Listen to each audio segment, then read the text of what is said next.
Africa ವಿರುದ್ಧದ ಪಂದ್ಯದವರೆಗೂ ಕೂಡ team ಇಂಡಿಯಾದ ಜರ್ನಿ ಬಗ್ಗೆ ಚಿಂತೆನೇ ಇರಲಿಲ್ಲ. ಆದರೆ ಯಾವಾಗ ಹರಿಣ ಪಡೆಯ ಎದುರು ಹೀನಾಯವಾಗಿ ಸೋತ್ರೋ ಈಗ ಒಂದೊಂದು ಪಂದ್ಯವನ್ನು ಕೂಡ ಕ್ಯಾಲ್ಕುಲೇಟ್ ಮಾಡಬೇಕಾಗಿದೆ.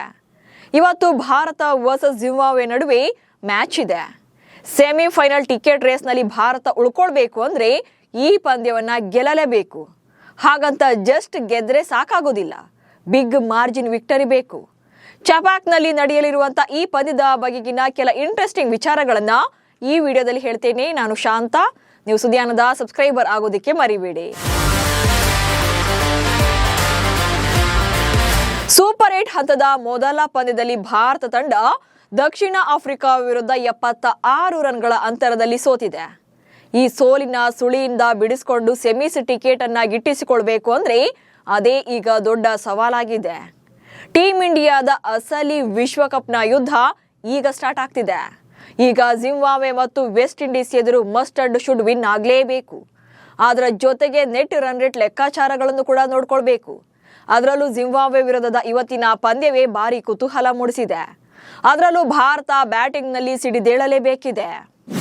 ಟಾಪ್ ಆರ್ಡರ್ ಬ್ಯಾಟಿಂಗ್ ನಿಂದ ಬೇಕಿದೆ ಬಿಗ್ ಸ್ಕೋರ್. ಭಾರತ ಬೌಲಿಂಗ್ ಚೆನ್ನಾಗಿ ಇದ್ರೂ ಕೂಡ ಬ್ಯಾಟಿಂಗ್ ತೀರಾ ಕಳಪೆಯಾಗಿದೆ. ಕಳೆದ 5 ಪಂದ್ಯಗಳಲ್ಲೂ ಕೂಡ ಇದು ಎದ್ದು ಕಾಣಿಸ್ತಾ ಇದೆ.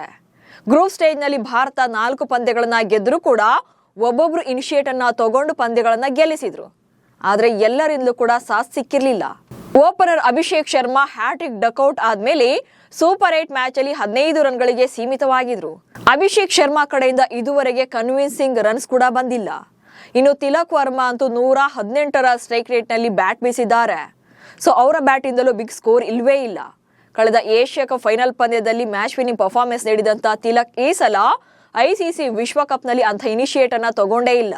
ಇನ್ನು ನಾಯಕ ಸೂರ್ಯಕುಮಾರ್ ಯಾದವ್ ಕೂಡ ಅಮೆರಿಕ ವಿರುದ್ಧ ಆಡಿದ್ದು ಬಿಟ್ರೆ ನೆಕ್ಸ್ಟ್ ಅವರ ಸ್ಟ್ರೈಕ್ ರೇಟ್ ಕೂಡ ಮಕಾಡೆ ಮಲಗಿದೆ. Ishan Kishan the best strike rate ನಲ್ಲಿ ಬ್ಯಾಟ್ ಬೀಸಿದ್ದಾರೆ. 193+ ಇದೆ. ಆದ್ರೆ ಜಿಂಬಾಬ್ವೆ ವಿರುದ್ಧದ ಮ್ಯಾಚ್ ಅಲ್ಲಿ ಎಲ್ಲಾ ಬ್ಯಾಟರ್ಗಳು ಕೂಡ ಜವಾಬ್ದಾರಿಯಿಂದ ಆಡಬೇಕಾಗಿದೆ. ಟಾಪ್ ಆರ್ಡರ್ ಬ್ಯಾಟರ್ಗಳ ಕಡೆಯಿಂದ ಬಿಗ್ ಸ್ಕೋರ್ ಅನ್ನ ಕಲೆ ಹಾಕಲೇಬೇಕು.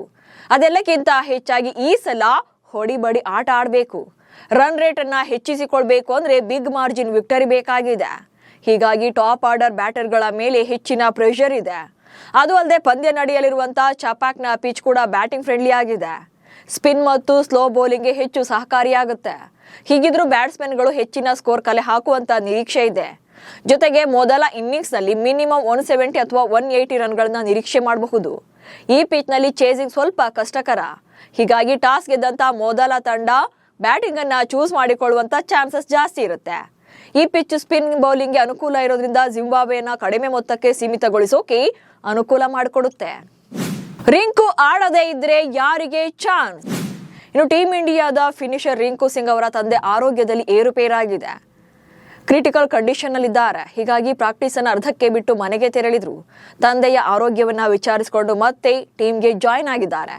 ಒಂದ್ ವೇಳೆ ತಂದೆಗೆ ಮತ್ತೆ ಎಮರ್ಜೆನ್ಸಿ ಆದ್ರೆ ರಿಂಕು ತಂಡದಿಂದ ಹೊರಗುಳಿಯುವಂತಹ ಚಾನ್ಸಸ್ ಇರುತ್ತೆ. ಹಾಗೇನಾದ್ರೂ ಆದ್ರೆ ಯಾರನ್ನ ಆಡಿಸ್ತಾರೆ ಎನ್ನುವಂತ ಕುತೂಹಲ ಕೂಡ ಇದೆ. ಮತ್ತೊಂದ್ ಕಡೆ ಸಂಜು ಸ್ಯಾಮ್ಸನ್ ಈ ಪಂದ್ಯದಲ್ಲಿ ಮತ್ತೆ ಅವಕಾಶ ಪಡೆಯೋ ಸಾಧ್ಯತೆಗಳಿವೆ. ಹಾಗೆ ಯಾವ ಸ್ಲಾಟ್ ನಲ್ಲಿ ಆಡಿಸ್ತಾರೆ ಅನ್ನೋದು ಮುಖ್ಯವಾಗುತ್ತೆ. ತಿಲಕ್ ವರ್ಮಾರನ್ನ ಡ್ರಾಪ್ ಮಾಡಿ ಸಂಜುಗೆ ಓಪನರ್ ಅವಕಾಶವನ್ನು ಕೊಟ್ಟು ಇಶಾನ್ ಕಿಶನ್ ರನ್ನ 1 ಡೌನ್ ಆಡಿಸುವಂತಹ ಚಾನ್ಸಸ್ ಕೂಡ ಇದೆ. ಅದೆಲ್ಲಕ್ಕಿಂತ ಮುಖ್ಯವಾಗಿ ಈ ಪಂದ್ಯದಲ್ಲಿ ಬ್ಯಾಟಿಂಗ್ ಆರ್ಡರ್ ಹಾಗೆ ಬಿಗ್ ಹಿಟ್ಗಳು ಬರೋದೇ ಮುಖ್ಯವಾಗಿದೆ. ಇನ್ನು ಭಾರತ ಮತ್ತು ಜಿಂಬಾಬ್ವೆ ನಡುವಿನ ಹೆಡ್ ಟು ಹೆಡ್ ರೆಕಾರ್ಡ್ಸ್ ಅನ್ನ ನೋಡೋದಾದ್ರೆ T20 ಫಾರ್ಮೆಟ್ ನಲ್ಲಿ ಇದುವರೆಗೆ 13 ಪಂದ್ಯಗಳಲ್ಲಿ ಮುಖಾಮುಖಿಯಾಗಿದ್ದಾರೆ. ಸೊ ಅದರಲ್ಲಿ 10 ಸಲ ಭಾರತ ಗೆದ್ದಿದೆ. ಜಿಂಬಾಬ್ವೆ ತಂಡ 3 ಪಂದ್ಯಗಳನ್ನ ಗೆದ್ದುಕೊಂಡಿದೆ. ಈ ಎರಡೂ ತಂಡಗಳು ಮೊದಲ ಬಾರಿಗೆ 2010ರಲ್ಲಿ ಆಫ್ರಿಕನ್ ದೇಶದಲ್ಲಿ 2 ಪಂದ್ಯಗಳ ಸರಣಿಗಳಾಗಿ ಮುಖಾಮುಖಿಯಾಗಿದ್ವು. ಸುರೇಶ್ ರೈನಾ ನಾಯಕತ್ವದಲ್ಲಿ ಭಾರತ ತಂಡ ಆಗ ಗೆದ್ದು ಬೀಗಿತ್ತು. ಸೊ ಎರಡೂ ತಂಡಗಳು T20 ವಿಶ್ವಕಪ್ ಮಾದರಿಯಲ್ಲಿ ಒಂದ್ಸಲ ಮಾತ್ರ ಮುಖಾಮುಖಿಯಾಗಿದ್ದಾರೆ. ಅದು 2022ರ T20 ವಿಶ್ವಕಪ್ನಲ್ಲಿ ಆಸ್ಟ್ರೇಲಿಯಾದ ಐಕಾನಿಕ್ ಸ್ಟೇಡಿಯಂ ಆಗಿರುವಂತಹ ಮೆಲ್ಬೋರ್ನ್ ಕ್ರಿಕೆಟ್ ಕ್ರೀಡಾಂಗಣದಲ್ಲಿ ಅವತ್ತಿನ ಪಂದ್ಯದಲ್ಲಿ ಜಿಂಬಾಬ್ವೆ ವಿರುದ್ಧ ಸೂರ್ಯಕುಮಾರ್ ಯಾದವ್ 25 ಎಸೆತಗಳಲ್ಲಿ 61 ರನ್ಗಳನ್ನ ಕಲೆ ಹಾಕಿ ಅಜೇಯರಾಗುವ ಮೂಲಕ ಪಂದ್ಯ ಶ್ರೇಷ್ಠ ಪ್ರಶಸ್ತಿ ಪಡೆದಿದ್ರು. ಆ ಪಂದ್ಯದ ಗರಿಷ್ಠ ಸ್ಕೋರರ್ ಕೂಡ ಆಗಿದ್ರು. ಈ ಪಂದ್ಯವನ್ನ ಭಾರತ 71 ರನ್ಗಳ ಅಂತರದಲ್ಲಿ ಗೆದ್ದಿತ್ತು.